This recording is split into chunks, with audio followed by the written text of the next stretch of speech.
Thank you, Christabel. So I'll be taking the citation for Daniel Joseph Oni. Daniel Joseph Oni, professionally known as Double Major, is a multifaceted music producer, executive, A&R representative, and a mixing and mastering engineer. With over 7 years of hands-on experience in the music industry, Daniel has honed his expertise in live studio recordings, studio production, and sonic refinement. A graduate of computer science from the class of 2023, Daniel uniquely blends technical precision with creative artistry.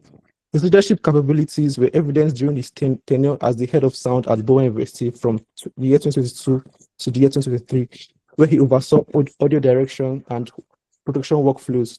Known for his meticulous ear as a mix and master engineer, Double Major continues to shape the sound of modern music. His industry expertise has led to collaborations with major industry players, including Nigerian Idol, Sony Music Publishing, and Energize Music. As an music as a music executive, he's a prominent figure in the Afro gospel space, working closely with influential voices such as Pastor Koju and the broader Covenant Nation community, as well as artists like Chris Sackett. Daniel's mixing and mastering credits includes impactful releases such as My Blessing on the Way by By Daniel Oni via Energized Music, Sound of Salem, Run O by God's Oil, Baba Shanu by Chris Sackett, amongst others. So, with a round of applause, please can we welcome Daniel Oni Joseph, aka Double. Well, last week the round of applause. Hi guys, good evening. Um, so I know get slides. So I'm not that serious. Sorry, I don't have slides. I'll just go on to. And people are still clapping. Happy Cerebu. Thank you, thank you, thank you, thank you very much. So I'll just go on to say a few things, share my story, share some things, and I see some people read on Alpha, Emeke, Alimi. How you doing now? IK, I don't know why have you Christabel and IK when I don't dey talk like say why you guys being so serious? This is not technical units now. Why you guys being so formal like this? It's just it's part of the package, you know. Nah, so yeah, happy Valentine's Day, everybody again. Um, so my name is Daniel, also known as Double Major. I'll first of all share. I'm supposed to talk about sound here. I'll first of all share my sort of story on how I found myself doing sound and all. So growing up now, I always wanted to. I was always the talented kid playing the drums, playing the piano, and all these things. But I got bored when I literally just got bored, and I saw a mixer that had so many knobs and so many slides. I'm like, what exactly is this guy? I want to learn it. Then I just got around engineers, got around people that knew about it. Then I was just in the church sound room every single time, seeing people do stuff, seeing, learning. And look, that was how I learned sound. I there was no sit down and teach this, sit down and learn this. No, I literally just watched people do stuff, and I go there when they're not around and do stuff. There were times that they sent me away. Oh, yes, obviously, but I know sent. But yeah, so that's literally how I learned sound, and there throughout my journey, there are things I've learned. There are things I've learned in sound that I can share today. First thing is, as much as they say gear is important, to me, cause now that there are a lot of digital mixers, they are like the percentage of bad mixes now is more than when they were analog mixers. Like people are doing nonsense. Why? Because we don't understand the rudiment of sound and the rudiment of analog mixing before we get to digital. In mixing on an analog mixer, you are tied to working with your gain, EQ, and slider. That's all, and you have to make it sound good. Which means is the original sounds that come from the instruments that you're really working with, and you are doing your best to amplify it as much to the audience. So I'll just start with the structure of an analog mixer, which is gain, EQ, then you have the your accents, then you have your faders and your groups and whatnot. So from the gain, the most important, trust me, the most important knob in any mixer is the gain. Because as much as the EQ and stuff is important, the gain is connected to the preamp. One, the preamp is very important. The preamp is where you plug in your stuff, where you plug in your XLR, you plug in your jack. The preamps are very important because that's the first point of contact for anything that, like for instance, you want to bring in talking drum. Normally, talking drum should go into the mixer on a mic level signal. So now there's a mic level, there's line level.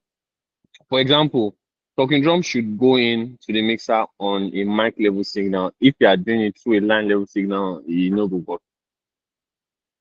Why is that? So line level signal was made mainly for electric instruments like guitars, piano, and whatnot. Those electric instruments have built-in preamp. So you don't need to increase the volume as such, it's already loud.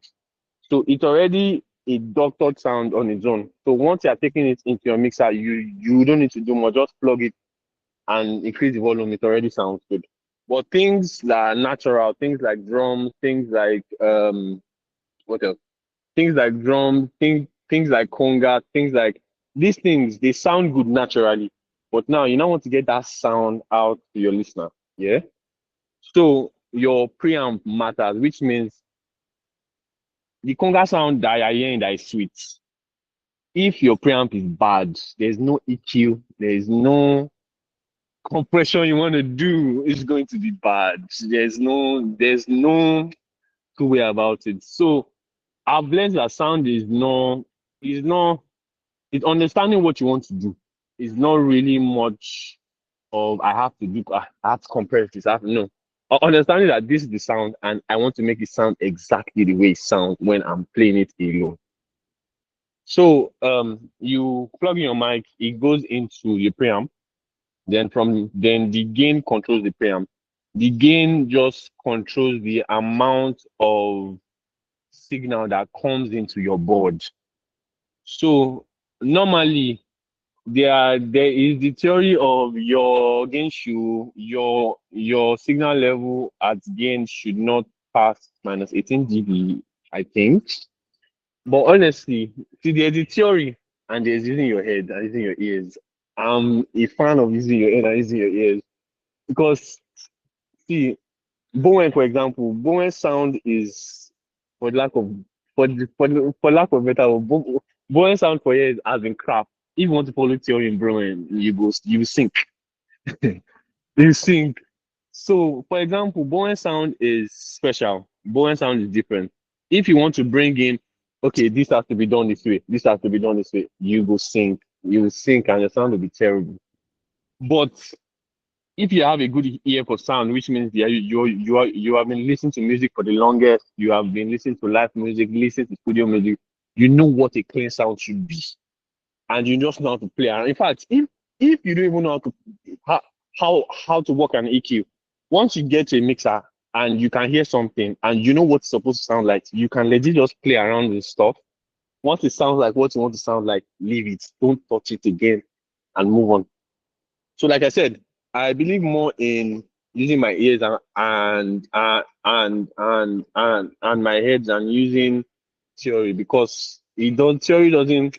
The person that wrote the theory probably has a treated room or has a treated space or has the best preamp in the world and is telling you this. You have a Yamaha mixer from Alaba and it's fake, so you have to make it work. So yeah, you have to use your ears and your head basically. So the gain, you would turn up the gain to a level where it avoids feedback one and you can see the signal strong and it sounds natural already without any EQ. So now the EQ is now supposed to correct what you are hearing. So now mics have a frequency response. Every single mic has a frequency response. How there is no mic that is designed like how the ear works. How do I put it? You have to normally the ear filters everything. Like for instance, if you hit a drum, it already sounds nice because there's some sort of EQ going on in your head. But if you get a mic and you put it to a drum, it will not sound like how you want to hear it. So that's why you now need to use EQ to make the sound polished. Now, EQ is not for redefining the sound. EQ is just supposed to make the sound polished, like a little closer to what it sounds like naturally. So there are some extreme cases where your mic can be trash and you cut like 12 dB is possible. You cut like 6 dB. But that again is because the instrument you are using is bad. Trust me, if you are, I've been to shows that the engineer use some line arrays, use some subs, didn't EQ anything. Trust me, it didn't EQ anything. But these line arrays were DB speakers, the sub were DB speakers, all the microphones were from Shaw and not the fake Shaw that everybody buys. It was original Shaw. So this guy knew what microphone to use for everybody. He just plugged and played balance volume castle. He did not even EQ. I was like, oh man, this is there's some crazy way to this sound, that we with the rack already spent 200 years the sound check. Someone could just come and plug and play. But my point is, EQ should not be used to redefine your sound.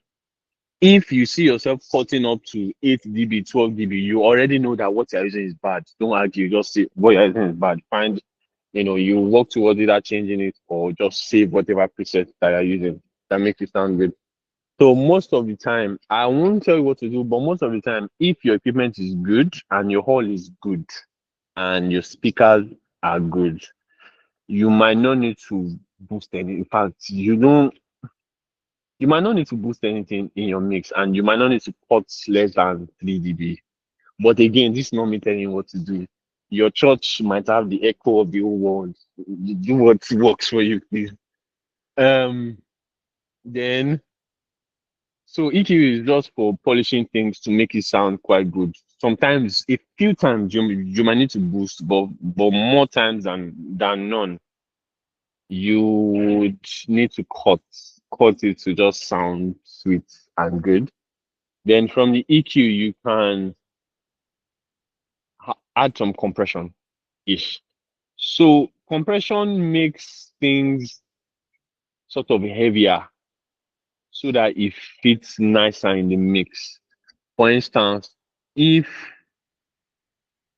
so compression has like so many uses. You can use compression to tame picking frequencies or picking signals. You can also use compression to shape a sound. You can also use compression to limit a sound. So I'll just take it one by one for what's it called? For so compression for reduction of signal, it works by, for instance, you have somebody that sings and screams. The person legit screams like the whole world wants to end. And your speakers, and you have people standing right in front of speakers. And so music is sweeter when it's balanced. So you don't want everything going well, and then somebody shouts and everybody's scared or everybody's looking around at what happened. So that's where signal reduction comes in. Like for instance, drums. Drummers, eh? Drums, for instance, you might want to compress the snare of some drummers because the way they hit their snare, sometimes it can overshadow everybody else playing. So, for instance, if your snare is coming in at the constant minus 18, and you don't want it to pass that because once it goes beyond that, it makes the whole signal clip. So you just compress it. You choose the ratio that is best for you, the attack time that is best for you, the release time that is best for you. And I hope everybody knows how a compressor works now. There's compressor has ratio, attack, release, and so on. Do we all know that? Okay, good. So you would choose you would choose what settings work for you. Again, there are rules to these things, but it might not apply to you at every point in time. There are some times that you might that your compression ratio might not be more than like 2.0 or one set. You might just need to compress a bit so that it sits better in the mix. And sometimes you might end up using 8 or 4. It depends. But again, it depends on you hearing it in the mix and making sure it sounds natural. That natural is the very key word in sound. Sounding natural is very key. So um once you have said all those things and your reduction is quite minimal or significant, depends on what you're aiming at, and it still sounds natural, then you have successfully used compression to reduce a signal by some dB. Um, Now you would ask me that why can't you just bring it down to, let's say, something lower, and just leave it like that so that when it is hit harder, it doesn't make any difference. There is some sort of psychology to sound with human beings. If something is not loud, you don't go feel like you won't, and it's just natural. If something is not hitting hard, you won't feel. That's why a lot of people cannot listen to songs that are not mixed because it's not going to hit as such. So hold on, sorry.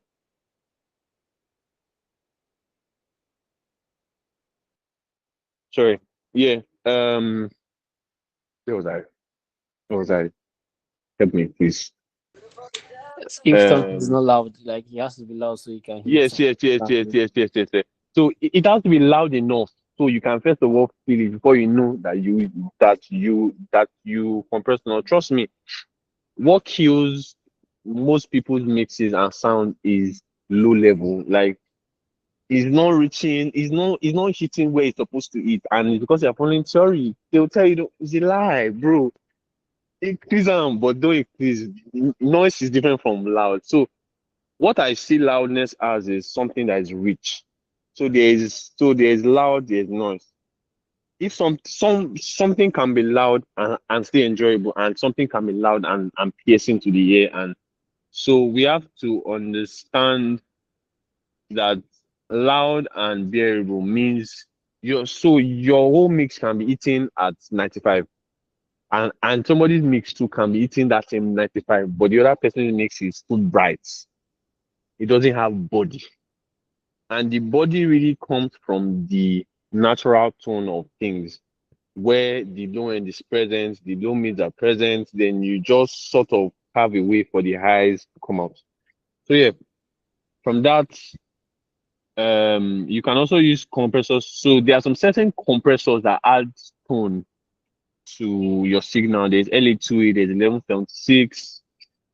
There are some other ones that just add some kind of analog tone to your sound. Then I think I'm done with compression. So after compression, literally for me, I do gain EQ compression. Then I now send it to an effects channel. It can be a reverb, it can be parallel compression, it can be delay or something. So I'll just explain what parallel compression means because I think I'm even boring myself with this a lot of theory talk. Parallel compression is squashing a signal to make it sound very unnatural. Now you now blend that unnatural sound with natural sound. So it sort of adds some kind of body to your mix. It can be on the vocals, it can be on drums, it can be on piano, it can be on anything.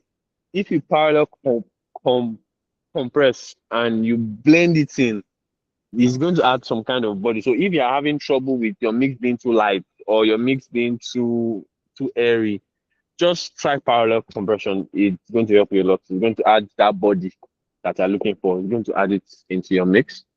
Um, so that being said, if all the engineers here understand the basics, which is gain EQ compression, you would find yourself on any see before before I used I did the first time I used the digital mixer was I can't remember when, but I didn't find it hard using a digital mixer because I understood what I was looking for. And I had already started working on software on my laptop. So I got to the mixer, I knew that okay, this signal, I have to make my gain do this. I have to do so it wasn't hard switching from analog to digital for me because because I understood what needed to be done in sound. So yeah, I think that's some sort of insights on how I do my stuff in sound and what I do. So that's basically what I do most of the time for my setup. So, but right now I've sort of graduated from. It's not like I still do sound there, but a few times. So I've I've moved from being just a sound engineer to being a music executive, and I'll share that story to us so that some of us would understand and see that there's something beyond whatever you are doing now. Even if you can be carrying sticker, you can be doing anything, but but there's really something beyond what you're doing. It doesn't mean you will leave what you're doing, but there's just a greater step ahead. So I remember when I was head of sound in Bowen in 2023, we had a conference. Was it lead conference? I think it was lead conference. So they invited somebody named Dr. Foy. So Dr. Foy came to my school, and funny thing is, I did not go. Oh, what? I was at lead conference. The first time he came, yes, I was there. It's He our even school. came with Grey Man All Jacket. our school. We are all boy nights. You said that before I came to your school. Sorry. Came to Bowen, came to your school. Thanks, Emeke. So Emeke, shout out to Emeke. Oh. Emeke saved my life so much in Bowen. He was my assistant sound code. I was the one that brought assistant sound code to take care in the one. Emeke was really a good partner, honestly. He made a lot of things easier, setting up rehearsals, and shout out to him, shout out to him, shout out to him. So yeah. So before I came to my school, came to your school. I'm so sorry, man. Before I came to your school and I was at lead conference doing sound as usual. So he came with Grey Man Jacket sound. So I didn't even know who Foy was before that time. So I just after the event, I just looked him up and forgot about it. Then he came again for my final week. And I was with Emeke, then I was like, oh my bro, I not gonna mind work with this guy, you. And one of our friends named Joshua, I said, Alpha, send him a DM. He said, oh yeah, no. I sent him a DM. He responded. He said, DM energized music. I DM'd them. There was no response for months, man. For so long, there was no response. But I just kept pushing. Um, they eventually responded, but there was no context as such. So he was still nothing to hold on to. Then then I was at them, and then one day Emeke called me that did I see the events that in Energize is having? I'm like, oh no, I didn't see any event too. And he sent me flyer. I went for that event, then I met Paul again. Then Paul recognized me, was like, he added me to a group. I thought that was, I don't blow now. Paul don't add me to group. No. I literally was in a prayer group for 4 months, doing nothing but joining prayers every morning. It was hard. It was hard. I almost left because I'm like, I said I want to come and mix a master. Why are you telling me to join prayers? Doesn't make sense. So I was in that prayer group for the longest till one time that they said that we should we should volunteer for something. Then I just volunteered. Then I became the head of music creatives in Energize at that point for the volunteers. Then I started to be more present at events. I was going to where they not send me actually, like any event, see me there in Energize. So my face was literally being seen everywhere. until I became more respected by Four Excel. I met great man tactics. Trust me, in all these things, I did not pitch. I can make your song for you. I can do. I was just there. I was just there, just existing and just going for this thing, making sure they know my face. Then it got to a time. I think I posted a beat or I posted something. And Four just started. So you're good at this. Then he told me to come to his house. Then from there, um, I did not still start mixing and matching at that point in time because Paul is he has an excellent mind. Paul is a perfectionist. You can't bring, my beats were good, but it wasn't a standard. So that was a little turn off for me. But I just kept pushing, honestly, through the help of God. I kept pushing and pushing and pushing till I started to till they started to involve me in events. And mind you, these events that they were involving me, it wasn't as a sound engineer. It was as a production head of production, assistant head of production, which means I will oversee sound, light, stage. I'm like, bro, I'm a sound engineer now. Why are you taking me? So Foy said something. He said, "You see yourself as a sound engineer, but I see something more in you. You are, and you would be an executive and blah blah and whatnot." I'm like, yeah, now I'm down. If there's money, make the correct royalties. I did now. I did. So fast forward, to now. I literally stayed through all those hard times. I was broke. I was broke for a while because I wasn't getting paid now. Like I was just going for events, showing up, showing up, showing up, showing up. Until now, where I literally handle everything music for jazz music. Talk of recording camps, talk of calls for great man, uh talk of events that we host like Afro Gospel Nights with Covenant Nation, talk of Energize Fest, talk of Aramanda, a lot of events. I'm somewhat involved in all these events. And it was just that step of not knowing if they reply my DM, I just sent the DM and just send it and be all right. So that's literally what made me get to the, and it was literally that involvement with Dr. Foy that opened me up to other things like Nigerian Idol. I was the heir now to the winner of Nigerian Idol 2023, 2024. Uh, yes. So we have some sort of deal with Multi Choice that we would handle their winners and produce their EPs, market it and whatnot. So I'm the heir now in charge of that project.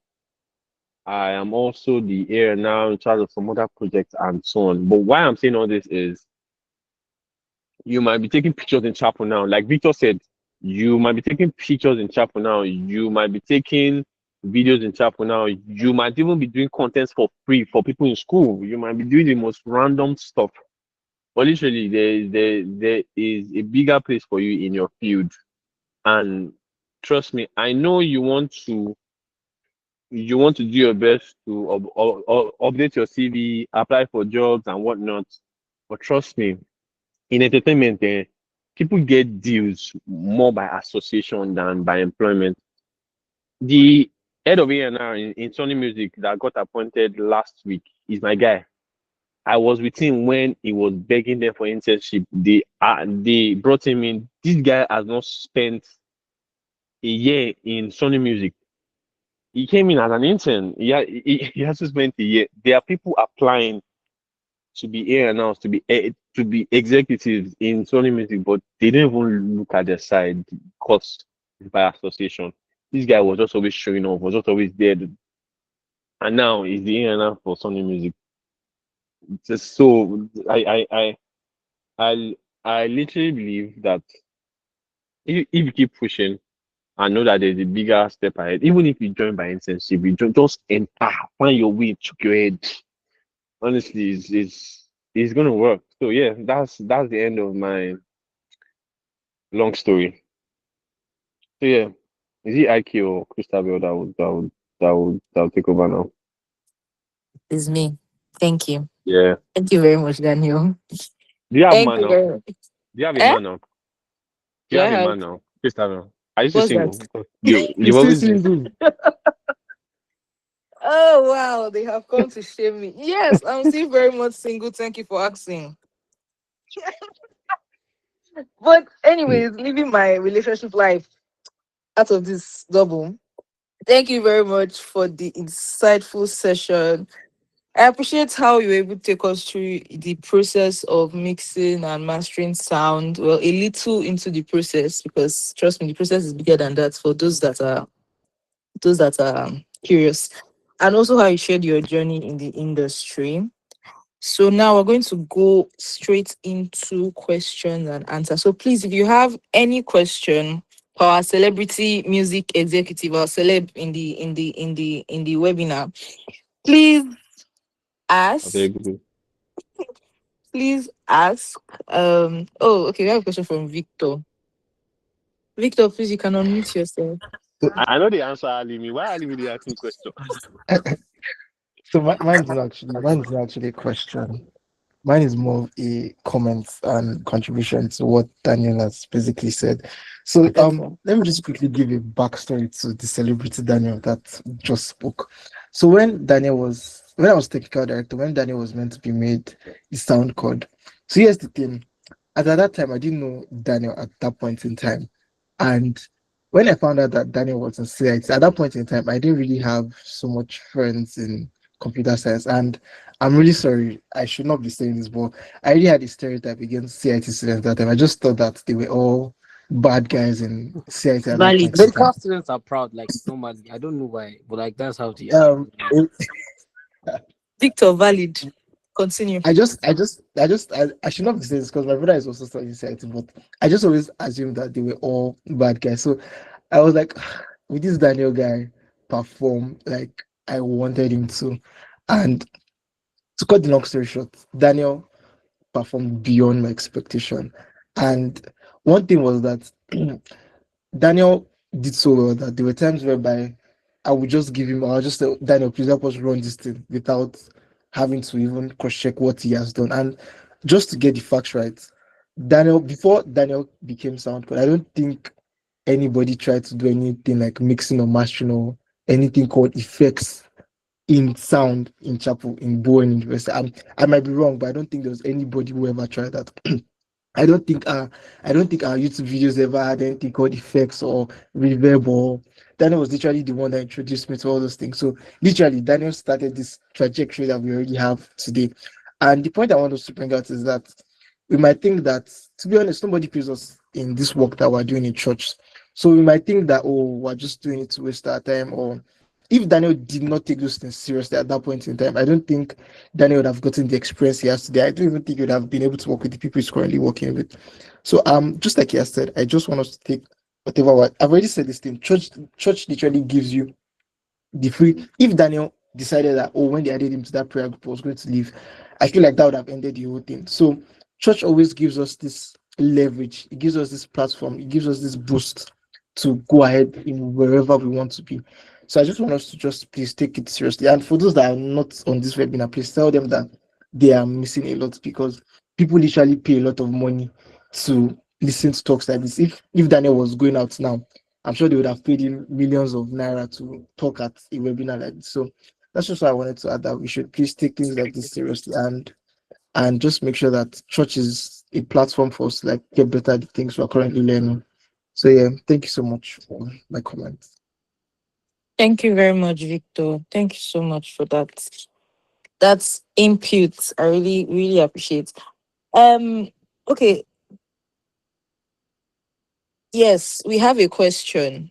So double, someone asks, how did you survive Chapel, Allen and Heath during your time and watching over the years since you left Bowen? How well would you say the sound is now? This question, Double, over to you. Oh, when I want push me go corner. So the other than is funny thing is, as much as I wanted a new mixer, I sort of enjoyed it because I had unraveled everything about the mixer. Like I knew every single thing about it. Lucky for me, that's the mixer that we were using in my church. So it wasn't sort of a big deal ish. Yeah. that what am I coming to meet? Because I sort of knew the mixer and I knew that I was going to dissect it. So I enjoyed it, but it was hard because I had to do a lot of IK knows, Victor knows, Emeke knows. You bring laptop to chapel every time you rouse this one, you do inside. It was a lot of work. It was a lot of work, trust me. But I I had a good team. Emeke, even go on, please, go on, please, please go on from here because it was my Okay, okay. team. Yeah. Hi guys, hi everyone. I wouldn't want to say much because I'll be speaking tomorrow, and I'm very excited to speak to all of you guys. Well, just answer that question. So for me and Double, yeah, I think it was just passion. Like I love I'm a music enthusiast. Even anytime me and Daniel still go out, like we always listen to live music. Like or even ask Daniel, like anytime we're together, all the music is live, maybe it's P Prime or it's like a gospel version. I'm like, guys, did you hear that? So like, this makes sense. So for that Allen and his particularly, yeah, because for me, um my church was always guitar mixer, but obviously everyone started with analog mixer. So yeah, for me it was like going back, but thank God for double. I mean, and again, me, I'm like, how would I say? We are just happy to do it, honestly. So we added laptops to it. We added my Daniel had obviously Daniel was a music producer at that time. So I had FL on my laptop and then had FL on that. So we just used two of our laptops to add to the mixer. So it was like a semi-digital mixer. Because I think my laptop was not even doing the guitar effects because I didn't like or we didn't like the music because in church because it was dry. And we were like, we need the guitar. And luckily for us, there was a guitarist and we just needed effects and we plugged in up and music became so fun and enjoyable in church. So I think that's it. Then at some point, had to start teaching others. So that's it. You just have to have passion and just go with it. And sometimes this thing in that chapel, like 11, 12, we'll be doing music and we doing mixing. Yeah. Bro.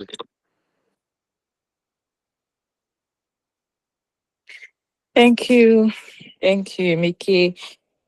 Please, nobody's staying in chapel till 11, 12 now. VC, don't let VC catch you. So, anyways, Double, I don't know if is there any other question. Does anyone have any other question they would like to ask Double? As we are waiting, I think I have a question. So, if you were advising someone who wants to enter sound engineering today, like they just see, oh, this thing is cool, oh, let me try it. Where should they start from? So you are saying that if I want to give advice to somebody that's starting sound now, Now, like zero knowledge from scratch, where should they start from? um, they should start from following people around, literally following people around and learning stuff on the go. That's that's that's my advice. Either follow people around or just research on stuff. Because as much as you want somebody to teach you, the mixer will first of all scare you. Like once you see, especially digital, once you see the knobs moving by itself, you're already like, bro, what the hell is this? But just follow people around, ask questions intelligently that what does this do? Why is it moving? What and hopefully IK has sense to explain to you well. Ah, It would that's explain to just you, it okay. would it Catch would yourself. explain to you it would explain to you what, but yeah, just open your eyes, learn from people, go around people, come for setups, come for a lot of things. Just watch. Then if you don't get, you ask, you would ask questions. So yeah, that's it.